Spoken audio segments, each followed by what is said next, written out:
اور علی بن ابراہیم قمی جو ہیں یہ بھی غیبت صغریٰ یعنی کہ نائبین کے دور میں موجود تھے، اور علی بن ابراہیم قمی نے بھی کوئی ایک حدیث بھی اپنی کتاب میں ڈائریکٹ نائبین سے لے کے نہیں لکھی۔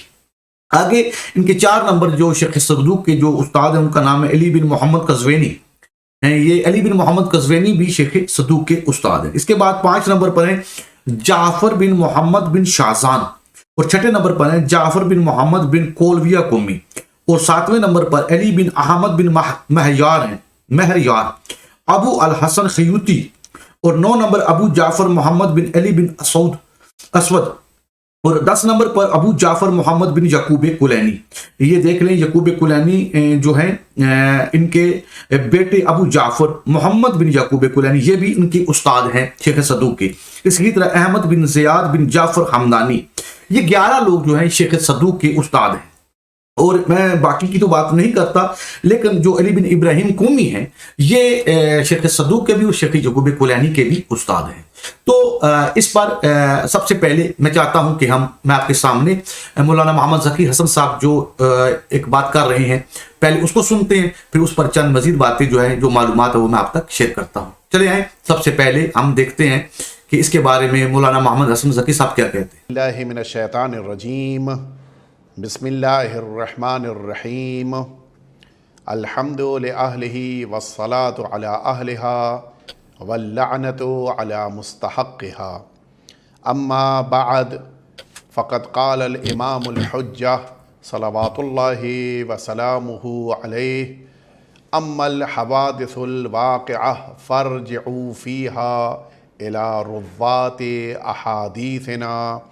فإنهم حجتی علیکم وأنا حجت اللہ علیہم۔ اس حدیث شریف کو میں نے مسلسل آپ کے سامنے تمام گفتگو کے دوران پیش کیا۔ آج اس حدیث شریف کو آپ کے سامنے ترجمے کے ساتھ پیش کرنے کا موقع آ گیا ہے۔ ہمارے اور آپ سب کے آقا اور مولا نے ایک اہم ذمہ داری اپنی توقیع مبارک میں، کہ جس کو اکمال الدین کتاب میں لکھا گیا ہے، ایک اہم ذمہ داری تمام ان افراد کی کہ جن کے دلوں میں اہل بیت اطہار کی محبت پائی جاتی ہے، ان تمام افراد کو یہ ذمہ داری دی ہے کہ تمہیں اس غیبت کے دور میں کیا کرنا ہے۔ مولا فرماتے ہیں کہ اما الحوادث الواقعہ، یہ جو نئے نئے واقعات، نئے نئے انسیڈنٹس تمہارے سامنے آئیں، ان موقعوں پر تمہاری ذمہ داری ہے کہ فرجعوا فیہا، تم سب رجوع کرو، تم سب متوجہ ہو جاؤ، تم سب جاؤ کس کے پاس؟ الی روات احادیثنا، ان لوگوں تک جو ہماری حدیثوں کو بیان کرتی ہیں، یعنی ہماری حدیثوں کو صحیح شکل میں لوگوں کے سامنے پیغام کے طور پر شریعت کے حکم کی شکل میں جو پیش کریں، ان سب کے پاس تم سب جاؤ۔ اور اس کے بعد جملہ فرماتے ہیں کہ فَإِنَّهُمْ حُجَّتِي عَلَيْكُمْ، یہ جملہ بڑا اہم ہے۔ مولا فرماتے ہیں کہ یہ میری روایتوں کے بیان کرنے والے اور میری روایتوں کے ذریعے سے شریعت کو دنیا والوں تک پہنچانے والے یہ وہ افراد ہیں کہ جو فَإِنَّهُمْ حُجَّتِي عَلَيْكُمْ، میرے نمائندے، میری حجت ہیں تم سب کے اوپر، وَأَنَا حجت اللہ علیہم، اور میں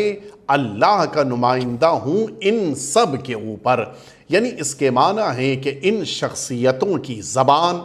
ان شخصیتوں کا قلم، ان شخصیتوں کا ذہن، یہ تمام چیزیں ہیں کہ جن پر امام نے اپنی حجت اور اپنے نمائندگی کی مہر لگا دی ہے۔ لہٰذا ہر شخص کو ان شخصیتوں کے پیچھے چلنے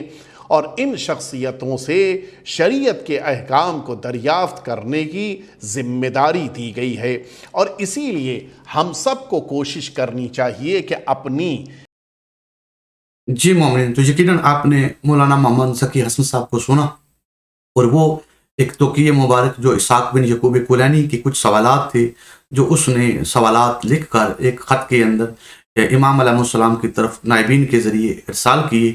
اور امام علیہ السلام کی طرف سے جو جواب آئے وہ اس توقیہ کے اندر موجود ہیں، اور مولانا صاحب اس ہی توقیہ میں سے یہ عبارت جو امام علیہ السلام کی پیش کی جاتی ہے اس کو پیش کر رہے ہیں کہ جو حوادث واقعہ کی بات جب آئے تو تم ہمارے حدیث کے راویان کی طرف رجوع کرو، اور وہ تم پر حجت ہے اور ہم ان پر حجت ہیں۔ یقیناً یہ حدیث آپ نے ان کی زبانی سن لی اور یہ توقیہ مبارک میں موجود ہے۔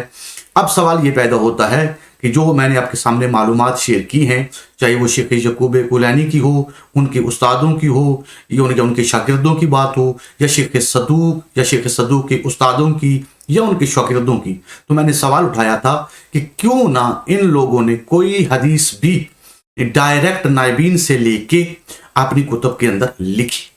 یقیناً آپ میرے سوال کو سمجھ چکے ہوں گے، اور میں یہ حق رکھتا ہوں کہ میں یہ سوال علماء کے سامنے پیش کروں کہ اگر آپ یہ حدیث پیش کر رہے ہیں امام علیہ السلام کی، اور اس میں یہ اتنا سخت حکم ہے کہ ہمارے حدیث کے راویان کی طرف رجوع کرو، اگر نائبین ہی وہ راویان حدیث تھے تو پھر ان تمام علماء کا، چاہے وہ شیخ صدوق ہوں، چاہے شیخ یعقوب کلینی ہوں، یا شیخ صدوق کے استاد ہوں، یا شیخ یعقوب کلینی کے استاد ہوں، تو ان کا حق بنتا تھا کہ وہ تمام حدیثیں ان نائبین سے لے کے اپنی کتب میں لکھتے۔ لیکن ان تمام علماء کی کسی ایک کتاب میں بھی ایک حدیث بھی ایسی نہیں ملتی کہ ڈائریکٹ انہوں نے ان نائبین سے لے کے لکھی ہو، جبکہ وہ خود موجود بھی تھے۔ اب سوال یہ پیدا ہوتا ہے کہ ایک شخص کہتا ہے کہ وہ موجود ہی نہیں تھے، پھر تو ہمارا سوال کرنا ہی ابس ہے، پھر تو ہمارا سوال ہی نہیں بنتا کہ اگر ایک شخص اس دور میں موجود ہی نہیں، نائبین کے دور میں، تو ہم سوال کا حق ہی نہیں رکھتے۔ لیکن سوال یہ کہ اگر وہ موجود ہے اور ثابت شدہ ہے، اور علماء نے خود ہی ان علماء کی تاریخ پیدائش اور تاریخ وفات لکھی ہوئی ہے، تو پھر سوال یہ ہوتا ہے کہ پھر ان لوگوں نے رجوع کیوں نہ کیا؟ تو خیر، یہ سارے سوال جو ہیں سوالات کی شکل میں نے آپ کے سامنے پیش کیے اس معلومات کو، کہ یہ معلومات جو ہے آپ اس پر خود بھی تحقیق کریں اور علماء سے سوال بھی کریں۔ اور سب سے اہم سوال جو ہے جس کی طرف میں آپ کی آپ کو متوجہ کرنا چاہتا ہوں کہ آپ اس طرف توجہ کریں کہ امام علیہ السلام نے اگر نائبین کو رکھا تھا تو کیوں رکھا تھا، وجہ کیا تھی؟ جو علماء کے ساتھ ہماری بات چیت ہوئی اور انہوں نے جو جوابات دیے وہ میں آپ کے سامنے شیئر کر سکتا ہوں، اور آپ دوبارہ سے یہ سوال دہرا سکتے ہیں، علماء پر سوال کریں، آپ کو وہ کیا جواب دیتے ہیں آپ کو خود پتہ چل جائے گا۔ آپ سوال یہ اٹھائیں کہ امام علیہ السلام نے جب ان نائبین کو رکھا تو ان نائبین کو رکھنے کی وجوہات کیا تھی، کس بنیاد پر ان کو رکھا؟ تو جو ہم کو جواب ملے وہ یہ تھے کہ علماء نے ہم کو یہ جواب دیے کہ امام علیہ السلام نے نائبین کو اس لیے رکھا تھا کہ عام شیعہ جو تھے وہ امام علیہ السلام سے ملاقات نہیں کر سکتے تھے، لہٰذا اب جس کسی نے بھی امام علیہ السلام سے کسی مسئلے کا حل لینا ہو یا کوئی مال امام پہنچانا ہو تو وہ ڈائریکٹ امام تک تو نہیں جا سکتا، لہٰذا نائبین کو اس لیے رکھا گیا کہ ان کے ذریعے ہی وہ جو سوالات ہیں یا شرعی مسائل ہیں یا اس کے علاوہ کوئی دینی یا حکومتی کوئی امور کی بات ہے تو وہ امام علیہ السلام سے ہی نائبین کے ذریعے رابطہ کر سکتے تھے۔ تو بات کرنے کا مقصد یہ ہے، اس طرح بھی جب علماء یہ کہتے ہیں تو پھر سوال تو وہی ہے کہ پھر یہ جو علماء جو اصول اربع کی کتابیں جو مشہور زمانہ ہے اور جو سب سے زیادہ اہمیت کی حامل ہیں مذہب شیعہ کے اندر، ان کے مؤلفین نے ڈائریکٹ حدیثیں کیوں نہ لی، جبکہ آپ خود علماء یہ کہتے ہیں کہ ان نائبین کو رکھنے کا مقصد ہی یہ تھا کہ ڈائریکٹ تو لوگ امام علیہ السلام سے ملاقات نہیں کر سکتے تھے۔ اس لیے تو یہ جو جواب میں نے آپ کے سامنے پیش کیا، یقیناً یوٹیوب پر ویڈیو ہزاروں آپ کو ایسی ویڈیو مل جائیں گی جس پر علماء کے زبان سے یہی جملے آپ سنیں گے جو میں نے آپ کے سامنے پیش کیے، کہ جب آپ نائبین کی وجہ پوچھیں گے کہ امام علیہ السلام نے کیوں رکھے تو آپ کو یہی جواب ملیں گے۔ لیکن اس کے علاوہ پھر بھی آپ کے پاس حق ہے کہ آپ اپنی طرف سے خود سوال علماء پر کریں کہ ان سے معلوم کریں کہ امام علیہ السلام نے ان نائبین کو کیوں رکھا. وہ جو جواب آپ کو دیں اس پر آپ غور و فکر کریں. یہاں اس موضوع کو چھیڑنے کا فقط اور فقط یہ مقصد تھا کہ اکثر فیس بک ہو یا واٹس ایپ ہو یا اس کے علاوہ کوئی بھی پلیٹ فارم ہو تو میں نے بہت سے لوگوں کو اس موضوع پر لڑتے ہوئے دیکھا ہے، کیونکہ جب معلومات مکمل نہیں ہوتی تو اس پر بہت سے اختلافات اور مسائل پیش آتے ہیں. لہٰذا ہمارے دوستوں نے مل کے یہ سوچا کہ ہم کچھ زیادہ مزید معلومات لوگوں تک پہنچائیں تاکہ وہ ایک حقیقت کی طرف جا سکیں اور وہ سچ کو جان سکے کہ یہ کیا حقیقی نائب تھے جو 4 نائبین کا ذکر ہوتا ہے، یا اس کے علاوہ وکلاء یا سفراء تھے. جس طرح علماء خود ہی اپنی زبان سے ہی نیابت کی 4 اقسام بتاتے ہیں، جس میں وہ کہتے ہیں کہ نیابت معاشرتی یا حکومتی بھی ہوتی ہے، یا نیابت دینی امور کے اندر بھی ہوتی ہے. اس طرح وہ 4 اقسام بتاتے ہیں. خیر انشاءاللہ محمد ذکی حسن صاحب کی ایک اور ویڈیو میں آپ کے سامنے لگاؤں گا جس پر انہوں نے نیابت پر 4 قسمیں بیان کی، اور اس پر جو سابقہ انبیاء اور ائمہ معصومین علیہ السلام کے دور میں وہ نیابت چلتی رہی. اور یہ ایسی نیابت ہے کہ جو ہر حال میں ہر دور میں ضرورت ہے. یہ 4 قسمیں جو بتائی گئی ہیں. تو خیر اس پر میں انشاءاللہ انہی کی مولانا محمد ذکی صاحب کی ایک ویڈیو لگا کر اس پر جو مزید سوالات ہیں وہ آپ کے سامنے پیش کروں گا کہ انہوں نے کیا کیا بیان کیا، کیا کیا قانون بیان کیے، اور پھر خود ہی علماء ان قانونوں پر جو بیان کر رہے ہیں یا بنا رہے ہیں اس پر خود ہی قائم نہیں ہو رہے، اور اس کی وجہ سے عوام کے اندر بہت سے اختلافات اور مشکلات پیدا ہو رہی ہیں. خیر یہ تھی معلومات جو میں نے آپ کے سامنے شیئر کی، اور آپ سب کا حق بنتا ہے کہ میں جیسے کہ پہلے بھی 1000 بار کہہ چکا ہوں کہ اس کو میری بات سمجھ کر قبول نہ کریں، بلکہ آپ خود بھی جو سوالات میں نے اٹھائے ہیں یا جو معلومات آپ کے سامنے پیش کی ہے آپ خود علماء سے رجوع کریں اور معلوم کریں کہ یہ شخص جو معلومات پیش کر رہا ہے کیا یہ سچی ہے. اس ہی طرح کتب کے اندر ان کی علماء کی اصول اربع شیخ صدوق ہوں یا شیخ یعقوب کلینی یا ان کی استاد یا شاگرد، ان کی تاریخ پیدائش اور وفات یہی ملتی ہے، یہ سچ ہے. اور اگر یہ سچ ہے تو ثابت ہے کہ یہ نیابت کے دور میں یعنی کہ 4 نائبین کے دور میں تو موجود تھے. اگر موجود تھے تو انہوں نے اپنی کتابوں کے اندر کوئی ایک حدیث کیوں نہ لکھی نائبین سے ڈائریکٹ لے کے، اور جبکہ حدیث جو ہے توقیع مبارک اس میں تو حکم تھا کہ جو ہمارے حدیث کی راویان ہیں ان سے ہی رجوع کرنا ہے، وہ تم پر حجت ہیں اور ہم ان پر حجت ہیں. تو کیا جہاں وہ نائبین موجود تھے کیا وہ حدیثیں بیان نہیں کرتے تھے؟ کیا ان کی نیابت حدیثوں کے علاوہ تھی؟ یعنی کہ علوم آل محمد علیہ السلام کو بیان کرنے کے علاوہ کوئی نیابت تھی، یا علوم آل محمد علیہ السلام بھی اس نیابت میں شامل تھا؟ اگر شامل تھا تو پھر ان علماء جن کی تعداد تقریباً 40 سے زیادہ بنتی ہے جو اس دور میں موجود تھے، تو انہوں نے ڈائریکٹ ان سے حدیثیں لے کے کیوں نہ اپنی کتابوں میں لکھی؟ یہ سوال ہے، اور اس سوال کا حق ہم رکھتے ہیں، اور ہم کو اس کا جواب علماء سے چاہیے کہ علماء ہم کو تفصیل سے اور تسلی سے اس کا جواب دیں جو عقلوں میں سمانے والا ہو. تو آج کی اس ویڈیو کو یہاں ختم کرتے ہیں، اور امید کرتے ہیں کہ مزید جو ہے علماء جب اس بات کو سنیں اور اس پر تحقیق کریں، جہاں پر بھی ہم نے کوئی جھوٹ بولا ہے یا کوئی خیانت کی ہے